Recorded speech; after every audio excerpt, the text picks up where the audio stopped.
Ahí está. Bueno.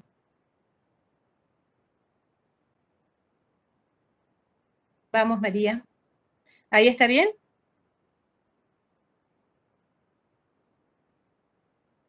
Sí, profe, se ve bien.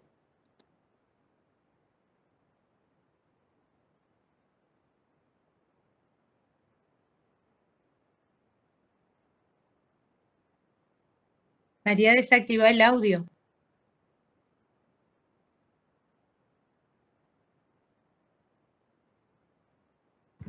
Ahí está. Disculpen, estaba hablando y no me di cuenta. Buenas tardes, chicos. Vamos a dar el tema número 9, entonces, semilla. ¿Usted va cambiando, profe? Ahí está. Sí. Bueno, acá vamos a nombrar unos conceptos o características de lo que sería la semilla. La semilla se denomina entonces el conjunto formado por el embrión en estado latente o de letargia, acompañado por la sustancia de reserva y está protegido por el tegumento. Esto de acuerdo a Fonker. Una definición quizás más sencilla es definirlo como el rudimento seminal fecundado u óvulo, que no sería lo ideal decirlo así. Este rudimento seminal puede ser ortótropo, campilótropo o anátropo. Y después como característica podemos decir que la semilla mantiene la potencial planta protegida hasta que se den las condiciones necesarias para la germinación. En cuanto a las funciones, podemos resaltar estas. Por un lado, la dispersión. Por otro lado, que se encarga de la protección de la futura planta.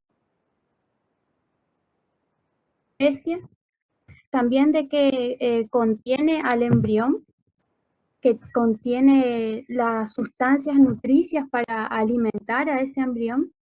Y por último, que sirve como fuente de alimento para nosotros y también a los animales. En cuanto a las partes de la semilla, en este primer imagen que está a la izquierda, podemos ver que la semilla está formada por, como había dicho en la definición de Fonker, por el tegumento o episperma, también denominado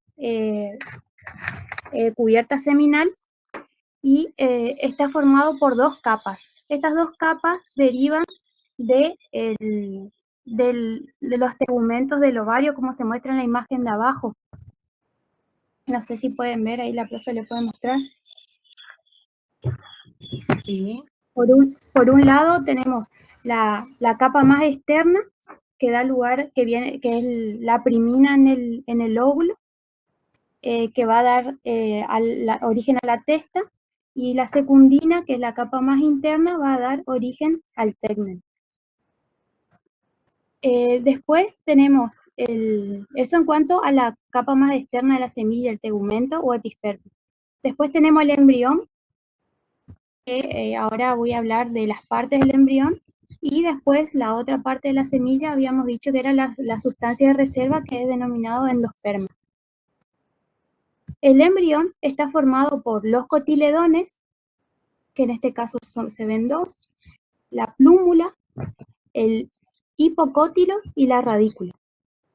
Acá en esta imagen más agrandada se puede ver los cotiledones, que serían las hojas embrionarias, la plúmula, que va a dar origen a las primeras hojas verdaderas, como la plántula. Después tenemos el meristema apical, que se puede ver allá arriba, el meristema apical caulinar, perdón, y después el meristema apical radical.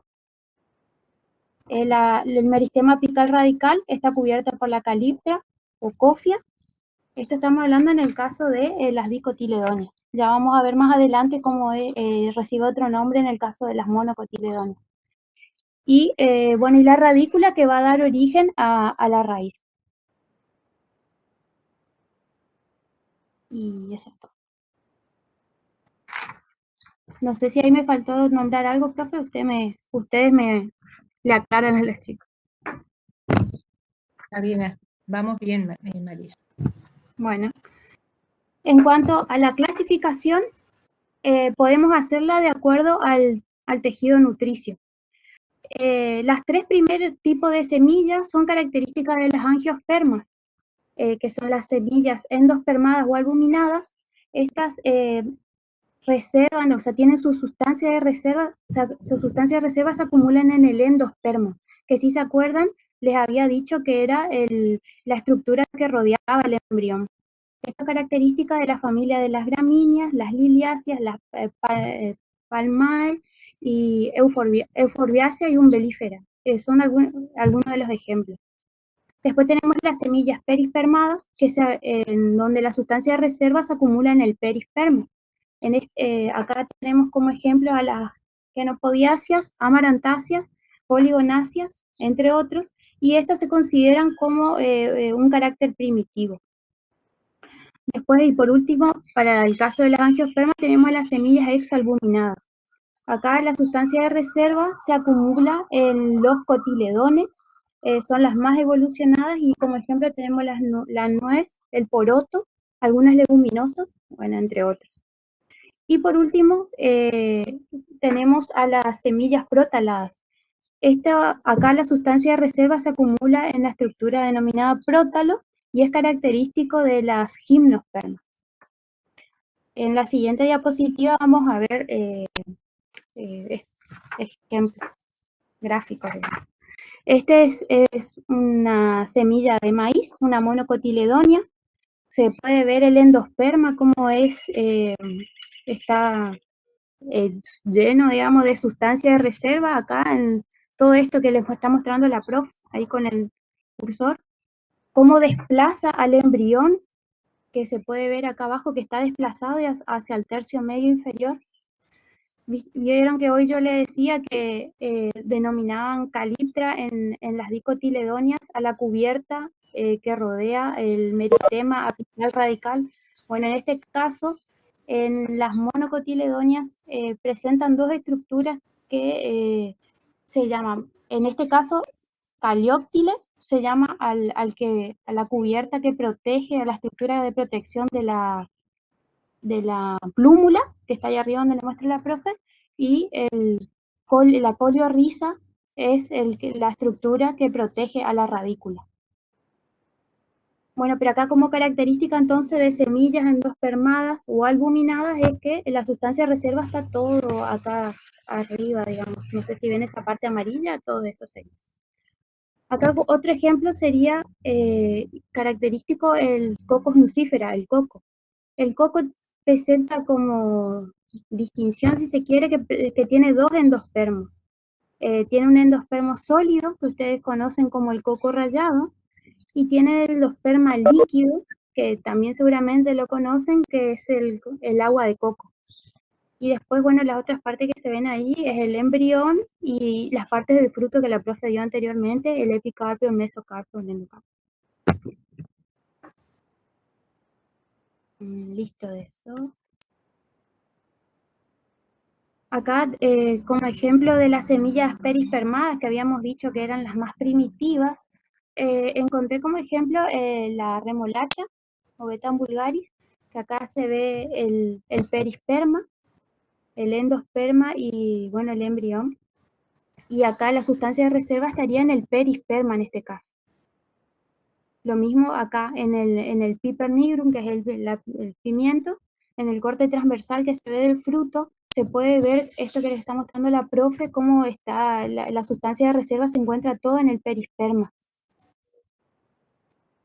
Acá también bueno, se ve el embrión, acá chiquitito, viene como desplaza el perisperma, desplaza el embrión hacia arriba, sería en este caso, y todo. Reservas pueden ser lípidos, carbohidratos o azúcares, si no me equivoco.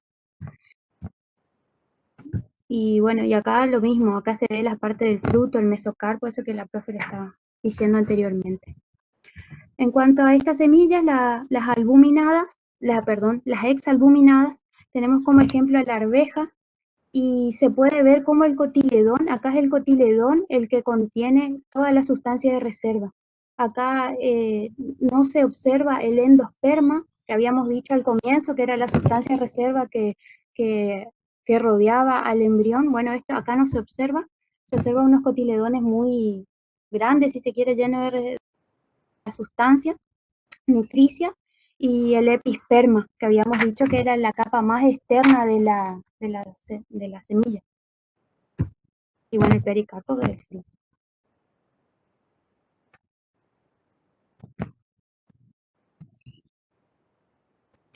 Este es el ejemplo de las semillas protaladas.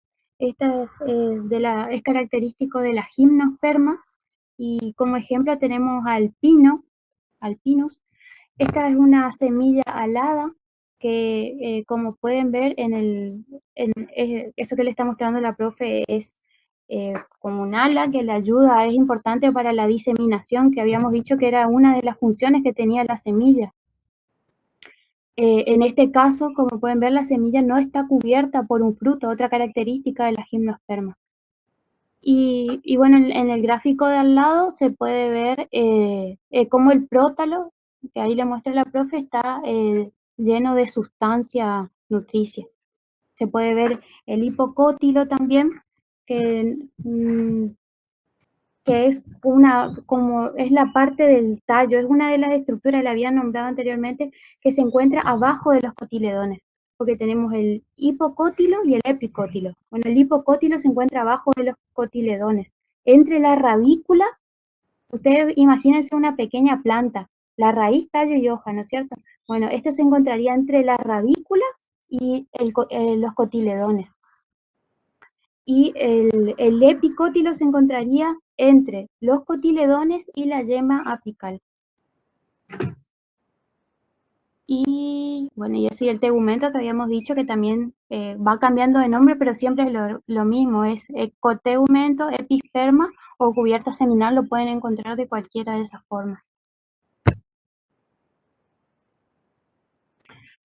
Acá, como para ver más o menos una idea general de las características de la semilla, tenemos por un lado las semillas de las dicotiledonias, que se puede ver posee dos cotiledones. Bueno, en este gráfico se ve el epicótilo que le había dicho recién, que era la estructura que al desarrollarse forma el tallo que se encuentra debajo de los cotiledones, y entre los cotiledones y la radícula. Y el epicótilo que acá se ve también, que es encima, encima de los cotiledones, hasta también forma parte, sería el tallo, hasta el meristema apical caulinar. Abajo se puede ver, es el gráfico del ricino, se puede ver una característica, una estructura de valor diagnóstico, como es la carúncula que es una protuberancia que parte de la testa, es la más cercana al ilio. Después tenemos la radícula, bueno, la plúmula, que son las mismas partes, ¿no?, que venimos nombrando, el endosperma, los cotiledones y el episperma. En las monocotiledonias, como podrán ver, posee un solo cotiledón, y también las estructuras son las mismas. Tenemos el episperma, que era la capa más externa, que antes le decíamos tegumento, el cotiledón, la plúmula, que es la planta, la primera plantita, digamos, y la radícula, que es la raíz, como habíamos dicho, y bueno, el endosperma si es una semilla albuminada, sería que ahí está la sustancia de reserva. Después de las gimnospermas tiene, que he hablado poco,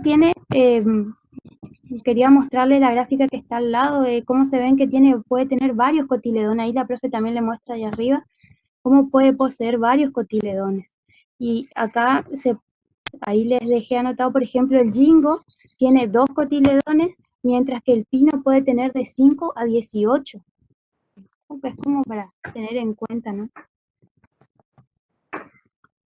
Y bueno, las gráficas que está acá al costado muestra lo mismo, es monocotiledonia, dicotiledonia y bueno, la gimnosperma. Después, entre los caracteres de valor diagnóstico, que le había dicho, uno ya le nombré, que era la carúncula. Tenemos otros, como el funículo, que es el pedicelo que une la semilla a la placenta, el hilio, perdón, que es la cicatriz que queda cuando la semilla se separa del funículo, el rafe, es una arruga de tejido fibromuscular que se forma en óvulos anátropos por adherencia del fonículo con la testa, el micrópilo, que es el orificio que generalmente señala la posición de la radícula, y el arilo, que es la expansión del fonículo que se extiende a lo largo de la semilla de modo de bolsa. Y acá, como ejemplo, tenemos la nuez moscada, que es la semilla que está allá abajo. Todo esto en blanco, digamos que la profe le está mostrando, es el arilo. Que eso, si ven, el fruto parece, es como rojo. No sé si alguna vez el fruto, la semilla, si ven, es rojo. ¿Sí? Y bueno, y la caríncula que la habíamos... ¿Cómo, profe? Que el fruto es rojo y el arilo, que es lo que se ve todo desarrollado, es blanco. También. Bueno, Muy visto. bien. Y bueno, y la carúncula que le había mostrado en la imagen anterior del ricino, que es la protuberancia que parte de la testa en las cercanías del hilo. Estas estructuras le pueden ayudar a la hora de la identificación de la muestra, si les llega a tocar una, no sé si ya hicieron, pero en el caso de que tengan que trabajar con muestras, esto le va, ya para su vida futura, en trabajos de investigación, esto le va a servir tener en cuenta estas estructuras, como ya han visto en los otros trabajos prácticos, ¿no? Y después, y bueno, y las semillas de uso medicinal, les nombré algunas que son de valor, eh, como el lino, que el uso es como emoliente laxante. Después el el maní, que se usa como disolvente inyectable. Esto la verdad que no sabía. Después el ricino, que es purgante. El coco, que es una base para ungüentos. Y el café, que es estimulante del sistema nervioso central. Hay muchos ejemplos más, pero le quise poner así como los más conocidos. No sé si quieren agregar alguno, profe, pero eso es todo. Correcto, María. Sí. Bueno, les queda como tarea nuevamente ver los ejemplos que se encuentran codificados en farmacopea para tener, ¿sí? Algunos los vieron en teoría, ¿sí? Y otros, bueno, podemos llevarlos a colación también en el trabajo práctico, ¿sí?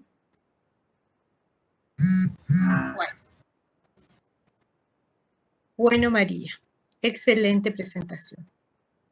Gracias, profe. Gracias, chicos, por escucharme y la paciencia.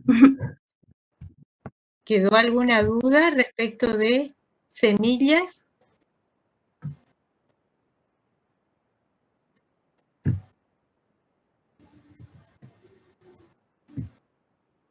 Bueno, entonces vamos a tratar de ir avanzando ya con el profesor José Luis, donde vamos a avanzar sobre otros temas, ¿sí?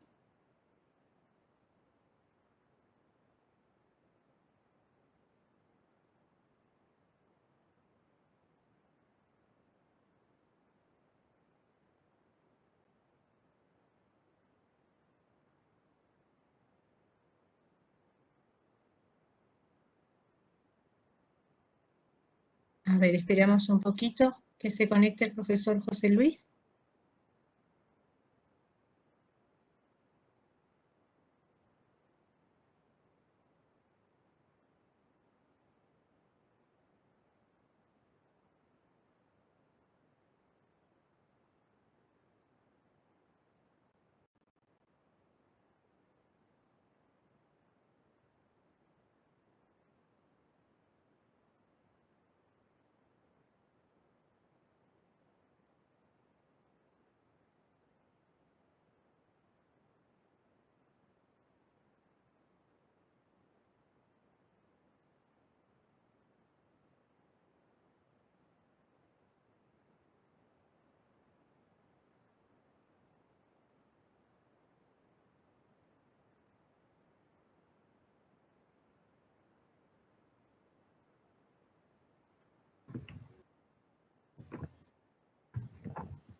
Con el profesor José Luis vamos a ir avanzando con los otros temas que ya estuvieron viendo en la teoría que corresponden a la parte de taxonomía, ¿sí? Entonces vamos a ver protófitos, vamos a ver licófitas o helechos, como para poder ir avanzando y poder adelantar el TP presencial. No sé si por ahí les comentó el profesor José Luis. Adelantamos una semana el TP presencial, así tenemos un tiempo para poder desarrollar el examen parcial, el segundo parcial de trabajos prácticos y el recuperatorio con tranquilidad, si no les va a quedar muy cerca uno del otro. Y bueno, la idea es que eh, tengamos tiempo y podamos terminar tranquilos y que la mayoría de los alumnos pueda promocionar la materia, ¿sí? Entonces vamos a ir avanzando con, con el tema de eh, taxonomía en lo que resta de esta clase y en la próxima clase. Entonces, el próximo jueves ya sería el trabajo práctico presencial, ¿sí? Hola, buenas tardes. No, el próximo jueves no, Rosaura. Queda un jueves más. Claro, el próximo jueves sería la otra clase de taxonomía. Sí, Y de el próximo sistemática. sería el TP presencial. La última semana de noviembre, entonces, el TP presencial. No, el 25. Ah, sí, 25 de noviembre. Sí. Cae. Sí, ahí yo estoy compartiendo la pantalla, no sé si ustedes ven. Es en la semana del 22 al 26 de noviembre. ¿Sí? En esa semana, dentro de 15 días, tenemos que cerrar. Vamos a volver a organizar los grupos, como veníamos haciendo, ¿sí? Porque ya hubieron consultas de que chicos que no pueden ir los martes, quieren ir los jueves, y lo de los jueves, los martes, bueno, entonces vamos a reorganizar ese tema de los grupos y, y vamos a tener presencial en esa fecha, ¿sí? Bueno, eh, vamos a seguir con los niveles de organización, ¿sí? Entraban la parte de los protófitos, de los talófitos, autótrofos y de los talófitos heterótrofos, ¿sí? Cuando hablamos de niveles de organización morfológico, ¿sí? Tenemos a los protófitos, que son seres unicelulares, ¿sí? A los talófitos, que ya son organizaciones unicelulares poco coherentes, ¿sí? Ya tenemos las algas, y tenemos los cormófitos, donde ya empiezan a haber la aparición de tejidos, ¿sí? Y división, por decirlo de alguna forma, de tareas, ¿sí? Entonces tenemos protófitos, talófitos, autótrofos y heterótrofos. Va a ser lo que vamos a ver hoy, ¿sí? Este cuadrito, digamos, guarden en su cabeza, ¿sí? Dentro de los protófitos vamos a ver la división cianofita, dentro de los talófitos autótrofos la división crisofita, ¿sí? Y de los talófitos heterótrofos vamos a ver los cigomicetes, ascomicetes y basidiomicetes, ¿sí? O sea, tres divisiones. ¿Sí? Comenzando con los protófitos, con la división cianofita, ¿sí? Vamos a tener la artrospira, SP, ¿sí? Esta es la conocida vulgarmente como espirulina, ¿sí? Se encuentra dentro del orden Nostocales, ¿sí? Y la familia Oscilla-toriacea, ¿sí? Espirulina es una alga verde, verde azulada, ¿sí? Que tiene esta característica, ¿sí? Parece un tirabuzón, ¿sí? Parece un resorte, ¿sí? Tiene esa morfología, pese alga, vive en los lagos estancados poco profundos de agua dulce.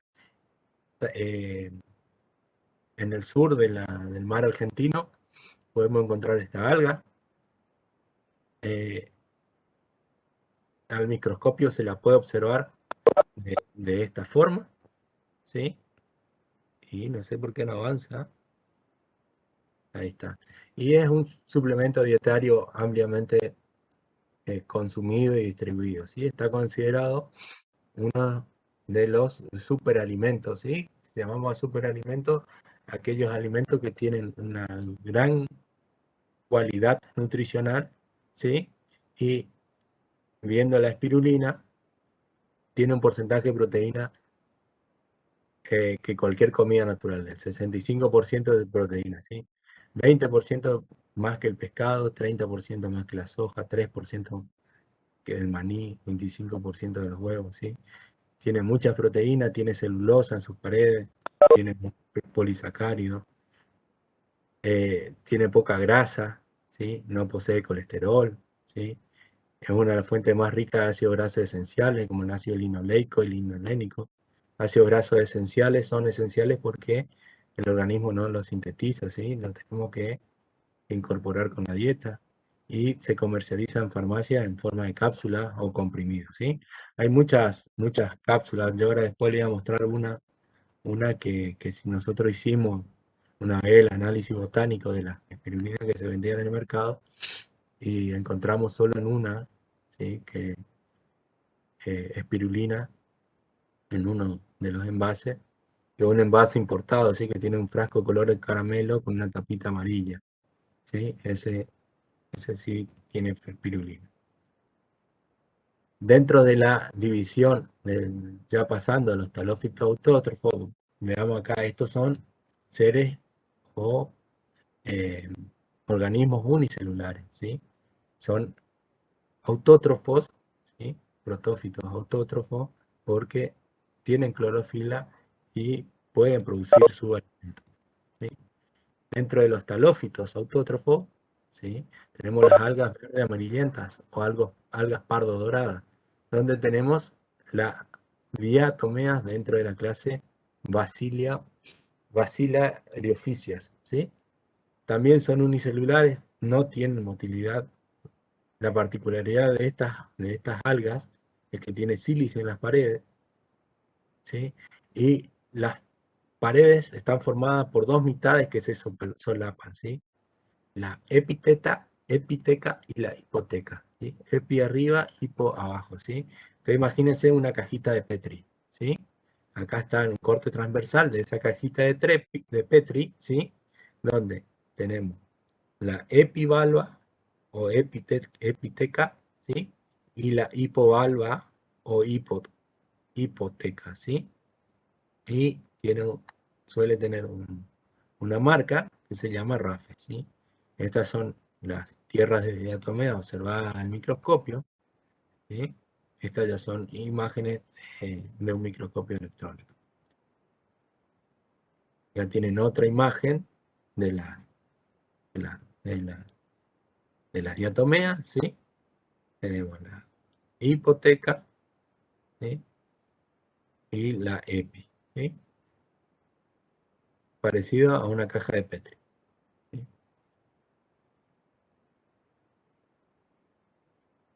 Estas son las diferentes formas que pueden adquirir estos organismos, ¿sí? Acá tienen micrografía electrónica, ¿sí? de estos organismos, donde se pueden ver ciertos poros, y estos son utilizados en el uso farmacéutico, ¿sí? Como tierras silíceas, ¿sí? Se emplean para la filtración de aceite, grasa, jarabe, ¿sí? Constituyen un filtro de Berkel para esterilización, ¿sí? Y es un producto purificado, se emplea como soporte activo en cromatografía.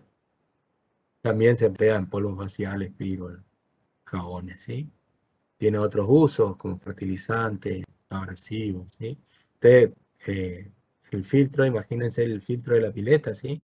El filtro de la pileta está compuesto por diferentes granos, ¿sí? Desde un grano más grueso a los granos más finos. Entonces el agua que pasa por acá, las partículas más gruesas quedan acá, las del medio quedan acá y las más finitas quedan, ¿sí? Lo más fino que hay para natural para filtrar son las tierras silíceas, ¿sí? Justamente por esta morfología que tienen estos organismos, ¿sí? Entonces se utilizan en farmacia para filtrar como soporte de cromatografía o para filtrar jarabes o alguna otra sustancia que necesitamos esterilizar, ¿sí? El cocinodisco es un tipo de, una variedad, una especie de tierra de diatomea, ¿sí? Ya entrando en los talófitos heterótrofos, estos son algas, ¿sí? Heterótrofas, ¿sí? ¿Por qué? Porque no tienen clorofila, no producen su alimento, entonces son saprófitos, ¿sí? Son parásitos, ¿sí? Acá tenemos a los hongos y a los líquenes. Los líquenes no lo vamos a ver. Los líquenes, le comento, es una asociación entre algas y hongos, ¿sí? Estos son líquenes. Es una simbiosis que se produce entre algas y hongos, ¿sí? Son mismos saprófitos, parásitos, simbiontes, pero completamente desprovistos de clorofila. Pueden ser uni o pluricelulares, ¿sí? Y son filamentosos. A esos filamentos los denominamos hifas, ¿sí? Y estas hifas se pueden agrupar formando un micelio, ¿sí? Que es el hongo típico que conocemos, ¿sí? Ahora vamos a ver bien las partecitas. El micelio puede dividirse en dos partes, una parte vegetativa, que es la encargada de la fijación y absorción, y una parte que es reproductiva, que es la encargada de la reproducción del hongo, ¿sí? Entonces tenemos la parte vegetativa, ¿sí? Que se encarga de la fijación y de la absorción, ¿sí? Y la parte reproductora, que está encargada de la producción de esporas, ¿sí? Para que el hongo se pueda reproducir, ¿sí? Los hongos suelen tener dos tipos de reproducción, una sexual y una asexual, ¿sí? Esta estaría involucrada en la parte sexual y esto en la parte asexual, ¿sí? Entonces, estas son las hifas, ¿sí? Que se unen, ¿sí? Formando un micelio, ¿sí? Que es el hongo que nosotros conocemos.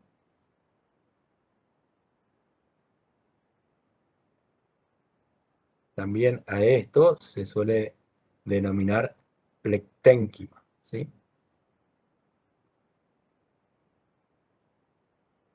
Los cigomicetes presentan un micelio no tabicado.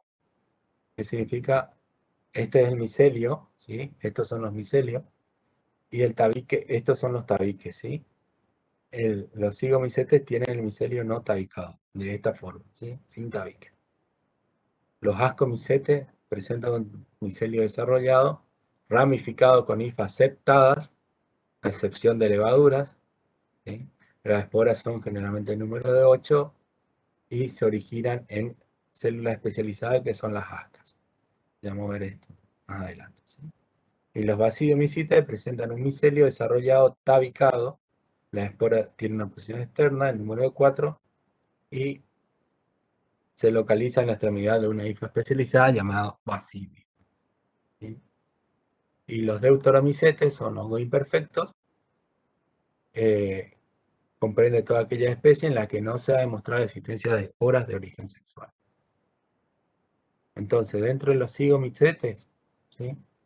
Se caracterizan por formar cigosporas con paredes gruesas de origen sexual y esporangiosporas no nadadoras de origen asexual.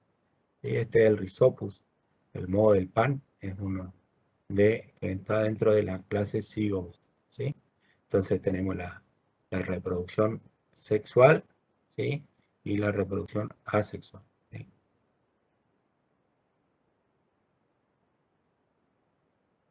Este es el hongo del pan, el Rhizopus. Vamos a pasarlo porque no es de interés hoy, ¿sí?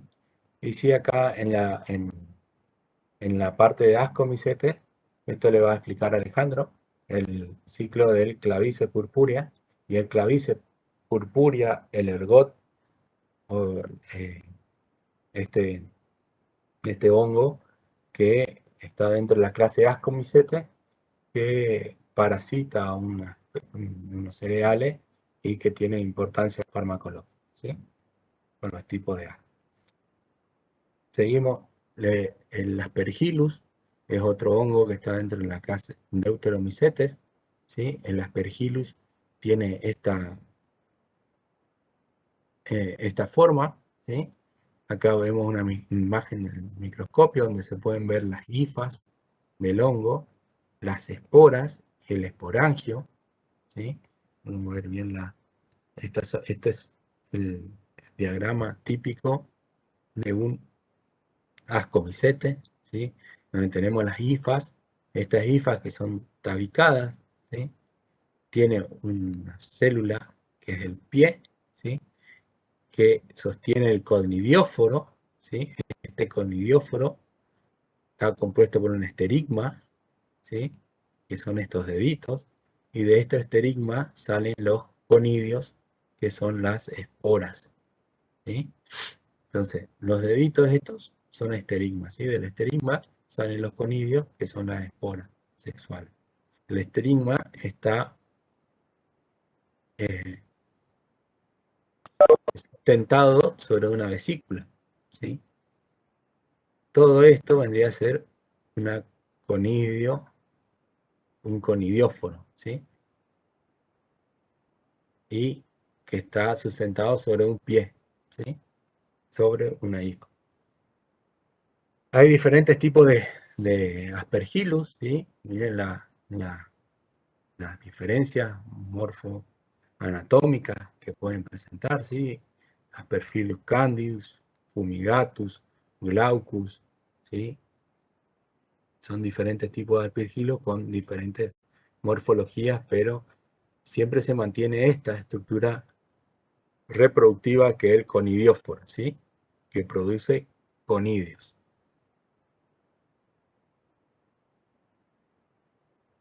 ¿Se dejó de compartir? Sí. Perfecto.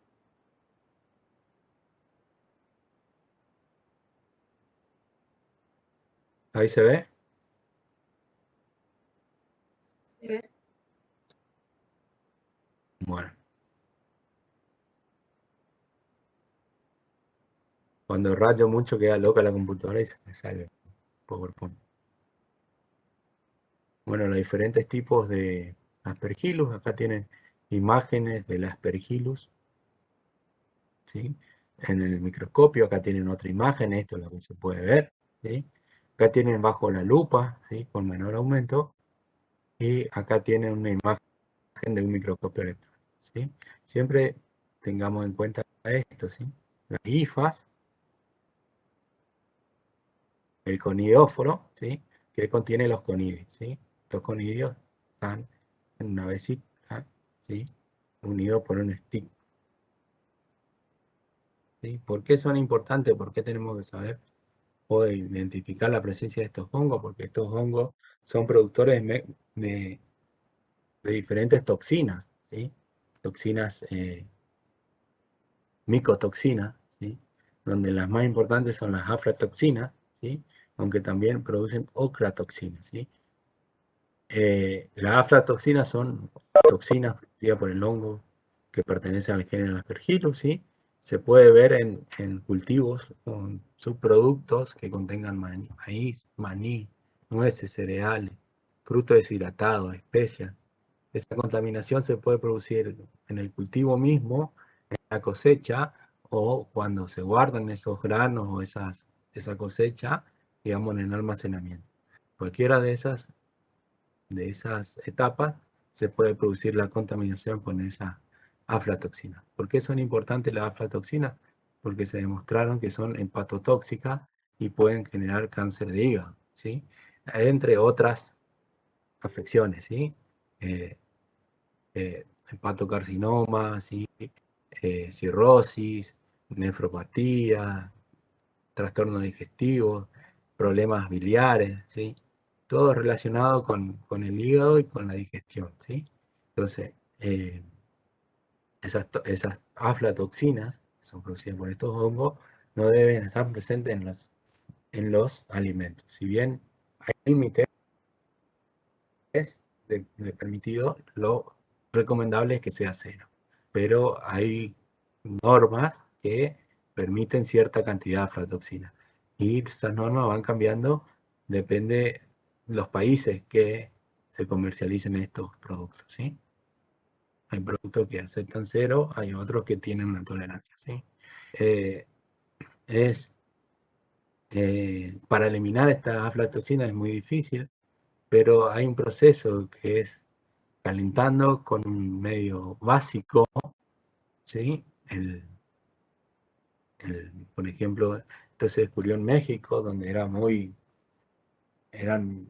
había muchas pérdidas por la aflatoxina, ¿sí? Por esas toxinas, y ya los indígenas de México ya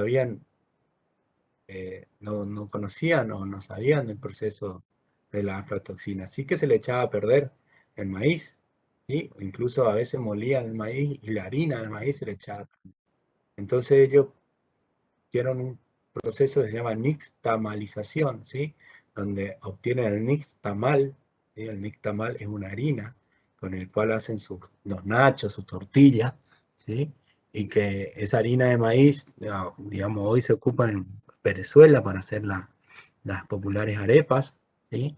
Y en ese proceso ellos empezaron usando cenizas y agua, ¿sí? Hacían una cocción del grano con cenizas, ¿sí? Que la ceniza sabemos que tiene óxido de calcio y que es un agente que, que tiene pH básico, ¿sí? No me sale el nombre ahora, pero es una base, ¿sí? La ceniza. Entonces, hirviendo en los maíces con agua y cal viva, se produce la destrucción de esta aflatoxina, ¿sí? Entre un 61 a un 90%, ¿sí? No se destruye todo, siempre puede quedar, ¿sí? En la farmacopea hay métodos para determinar la aflatoxina, ¿sí? Acá le explica que las aflatoxinas son sustancias carcinogénicas, que se debe trabajar bajo campana, evitar la inhalación, contacto con la piel, y en lo posible no abrir los envases hasta que se realice la disolución, ¿sí? Entonces tiene sus recomendaciones y tiene un método para cromatografía, para detección por cromatografía en capa delgada, ¿sí? Y otro por cromatografía líquida. Sí, en uno se ocupan para drogas vegetales destinadas a la elaboración de infusiones, cocimientos, ¿sí? Todos aquellos productos que sufren un tratamiento térmico antes de la administración. Y la segunda es para aquellos que no tienen un tratamiento térmico antes de la administración, como son las formas farmacéuticas orales y tópicas, ¿sí? Jarabes, cremas, ¿sí? Son los dos métodos de eh, detección de aflatoxina que cita nuestra farmacopea, ¿sí? No quiero dejar nombrar también dentro de este grupo, ¿sí? De los ascomicetes, tenemos al penicillium, ¿sí? Penicillium notatum es uno, que es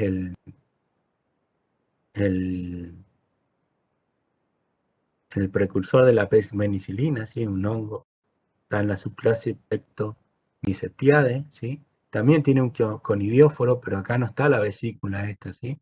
Está el estigmata y el coso, es como un bracito con deditos, ¿sí? No tiene el globito o la vesícula, ¿sí? Ese es el penicillium que produce la penicilina, ¿sí? El descubrimiento de la penicilina fue casual, ¿sí? Fue en 1924, 27, 28, no me acuerdo bien, pero antes de la década del 30, y no hace mucho, digamos 100 años, para la vida que tiene el planeta, 100 años no es nada, y bueno, y eso hace que, imagínense, antes no teníamos antibióticos. No, la gente se moría de una angina, de cualquier infección de la piel, ¿sí? No sé, no estaban los antibióticos hasta esa época.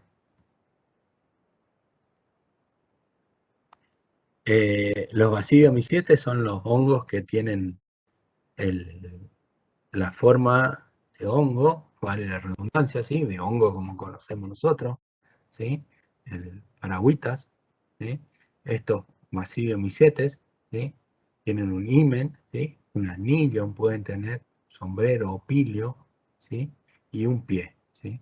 Tenemos el pie, el sombrero o pilio y las laminillas himeniales, ¿sí? Estas son las laminillas himeniales, ¿sí? Acá tienen, estos son diferentes tipos de hongos. Esto creo que es el hongo, el agaricus, el del champiñón, ¿sí? Este es la manita muscaria, ¿sí? Un hongo alucinógeno, ¿sí? Capaz si ustedes pongan plantas alucinógenas o drogas que tal alucinógenas, lo primero que les sale es la manita muscaria, ya nombrada en unos poemas que datan de 3000 años antes de Cristo, los poemas del Soma, ¿sí? Son donde nombran la manita muscaria. Estaba también en los papiros del Eber, 1500 años antes de Cristo, ¿sí? Ya conocían este hongo y ya le atribuían su propiedad alucinógena, ¿sí? Este es Psycholicebe cubensis, ¿sí? Que es el cucumelo, también tienen la misma forma o las mismas partes, ¿sí? Tiene un pie, tiene el sombrero o pilio y las laminillas himeniales, ¿sí? Pilio, láminas o laminillas alionales, hay algunos que le llaman aureola a la parte, al bordecito, ¿sí? El pie, que tiene a veces un bulbo, ¿sí? Este hongo tiene alcaloides, ¿sí? Psilocilina y psilocibina, ¿sí? Son dos alcaloides que le suministran a este hongo un potencial alucinógeno, ¿sí? Entonces, vamos al grafiquito de entrada.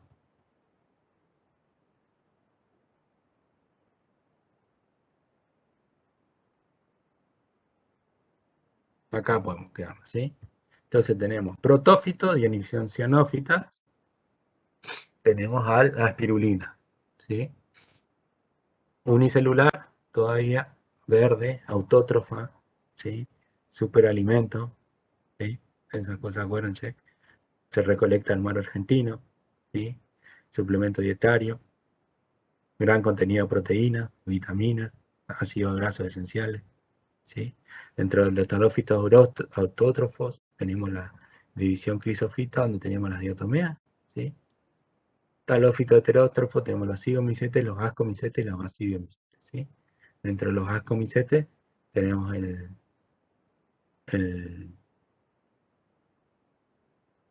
acá tenemos el cornezuelo de centeno, que vamos a ver ahora, ¿sí? El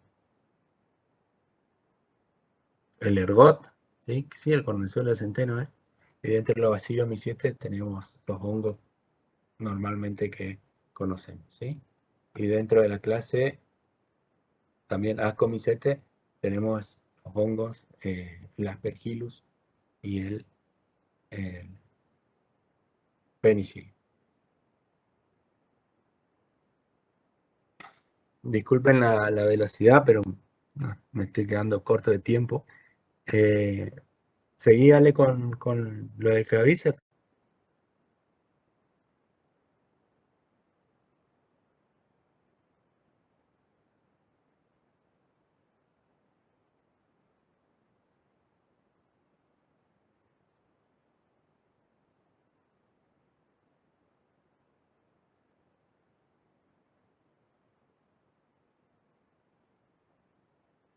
Ahí está, bueno. Ale le va a mostrar el ciclo biológico y qué es el Clavíceps purpúrea, ¿sí?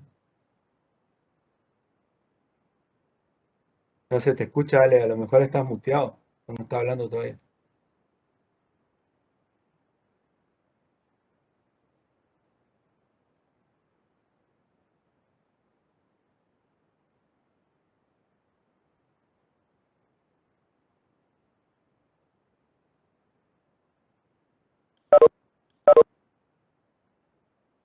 Ahora escuchan chicos.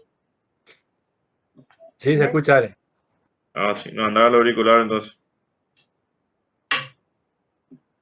Bueno, la clavice purpúrea, conocido también como el cornezuelo del centeno, es un hongo ascomycetes de la familia Clavicipacetaceae, ¿sí? Es un hongo parásito que parasita una gran variedad de cereales, principalmente el centeno.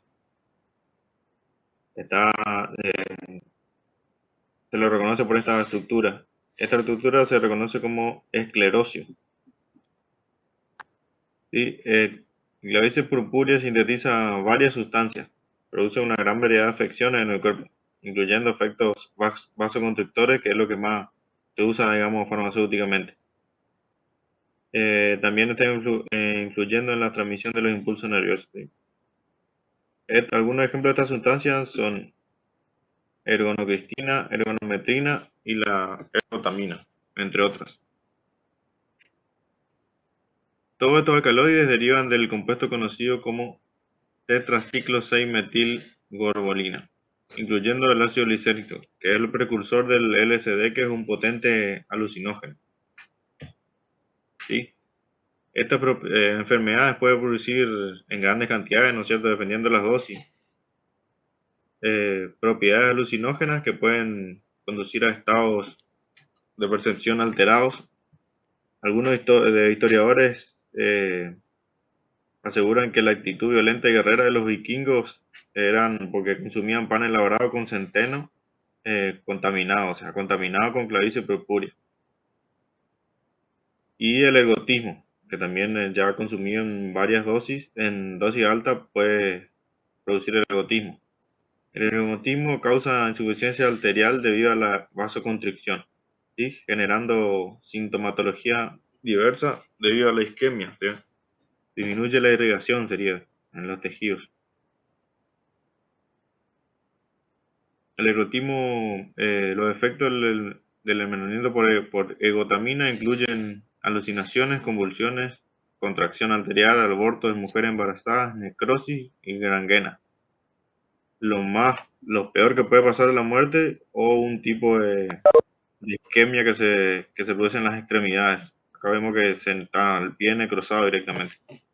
Eso ya no ocurre más. Ahora con las nuevas, digamos, con las buenas prácticas agrícolas no ocurre más esa contaminación de clavice purpúrea en los centenos. Rápidamente vemos un ciclo biológico, el ciclo biológico de la clavice purpúrea, donde se divide también en la parte sexual y en la parte asexual.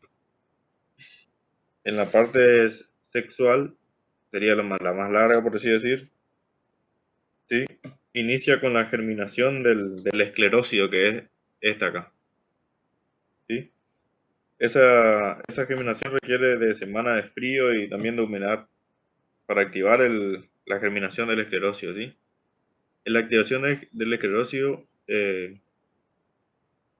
produce estromas. Estos estromas periseteales se llaman. Después le vamos a ver con más detalle. ¿Sí? En las cabezuelas de esos estromas perisetales ocurre la plasmagamia y la cariogamia también, ¿sí?, para formar núcleos diploides y luego la meiosis, ¿sí?, para retomar el estado diploide. En todo este proceso se estimula la producción de los cuerpos fructíferos, que son estos acá. Esos cuerpos fructíferos sexuales, ¿sí?, los peritecios, y las esporas que se encuentran en ellas se llama ascosporas. Entonces, cada uno de estos es peritecio. Como dijo el profe, están las ascas o ascos que contienen las esporas o ascosporas. Esos son sexuales, ¿sí? Esporas sexuales. De cada asca, los peritecios poseen las ascas, ¿no es cierto? Y de cada asca poseen 8 ascosporas. Estas ascosporas son liberadas al aire por medio de orificios en las cabezuelas en las cabezuelas de los estromas, llamados ostiolos. Y por el viento van a una flor del centeno o de cualquier cereal y lo pueden infectar, ¿sí? Acá ya comenzamos con la parte asexual, perdón. En la parte sexual, esa infección produce conidióforos. Los conidióforos tienen conidios. Los conidios serían las esporas asexuales, ¿sí? Producción haploide, entonces. Entonces, las esporas sexuales son ascosporas, que están dentro de las ascas, dentro del peritecio, perdón. Y los conidios asexuales, las esporas sexuales son llamados conidios, que están dentro del conidióforos. Entonces, lo más importante es que tiene también una reproducción sexual, una reproducción asexual, y cómo se llaman las esporas en cada ciclo, ¿sí? Ascosporas y conidios, contenidos en conidiosporas y peritesio. Acá comemos con más detalle el esclerocio, ¿sí? Con el suelo, vemos los estromas, la cabezuela de los estromas, ¿sí? Nos vamos acá, hay un corte longitudinal de la cabezuela, donde se ve el peritesio, cada uno de estos es un peritesio, y dentro del peritesio, acá hay un peritesio solo, están las ascas y las ascasporas.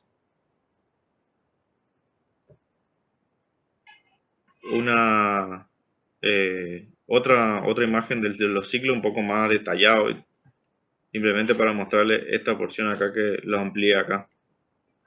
En la porción, en el ciclo asexual, entonces la ascospora germina, ¿sí? Sobre la espiga del centeno, y ahí se produce esta estructura.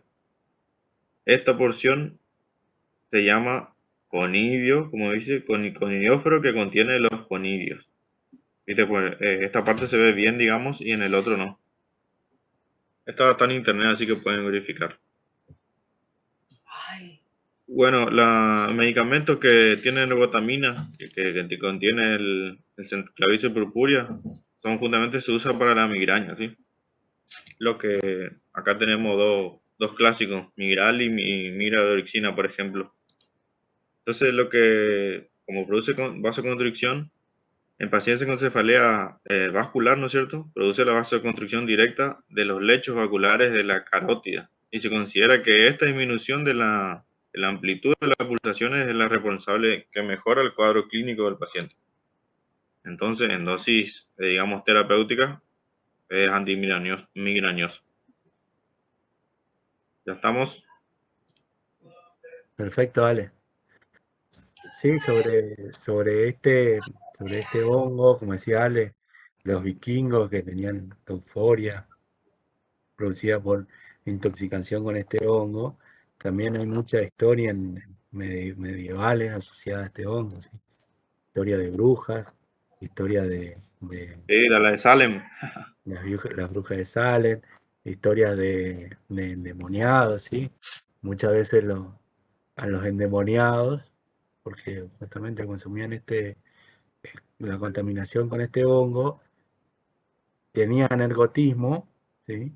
Y tenían reacciones o actitudes no normales, entonces estaban endemoniados. Entonces a muchos lo mandaban a los templos para que se curen los demonios. Y en los templos comían una harina que era más refinada, ¿sí? Y que no tenía. Y al terminar los síntomas de la contaminación que tenían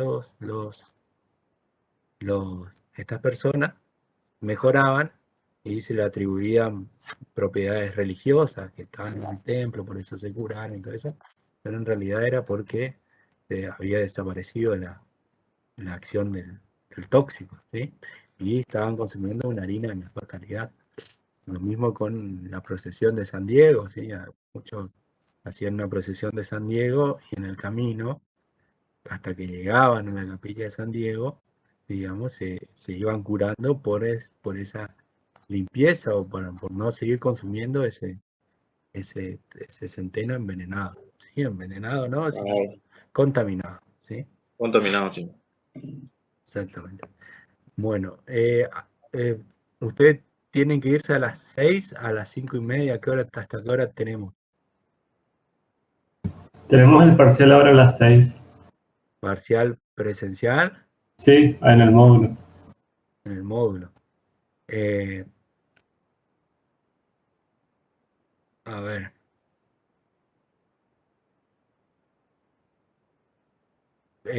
20 minutitos más de clase puede ser o no? Yo me tengo que ir ahora dentro de 10 minutos por ahí para tomar el colectivo. Bueno, está bien. Nos queda ver en la parte de licófitas y el lecho, o sea, mínimo me va a llevar media hora, menos no creo. En todo caso, la clase que viene podemos entrar a las 2 de la tarde y porque nos queda mucho todavía por ver y vamos un poco atrasados nosotros con respecto a la teoría. ¿Sí? Y tenemos los presenciales que ellos siguen dando teoría mientras nosotros estamos en los presenciales, entonces no podemos emparejarle, ¿sí? Más los parciales que tenemos. Ellos dieron la clase y después tomaron el parcial la misma semana y nosotros no podemos hacer eso, entonces estamos un poco atrasados. ¿Podríamos el jueves que viene comenzar a las 2 de la tarde? Por mí sí. ¿Alguien tiene algún inconveniente? Bueno, entonces comenzamos el jueves que viene a las 2, chicos, y le dejamos para que vayan a rendir tranquilos, ¿sí? Para que lleguen cómodos y puedan rendir su materia. ¿Sí? ¿Está bien?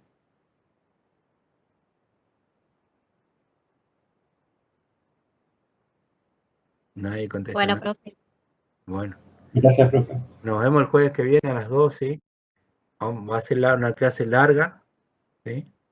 Y bueno, vamos a tratar de abarcar todo lo posible. A las 14 horas, ¿sí? Jueves que viene a las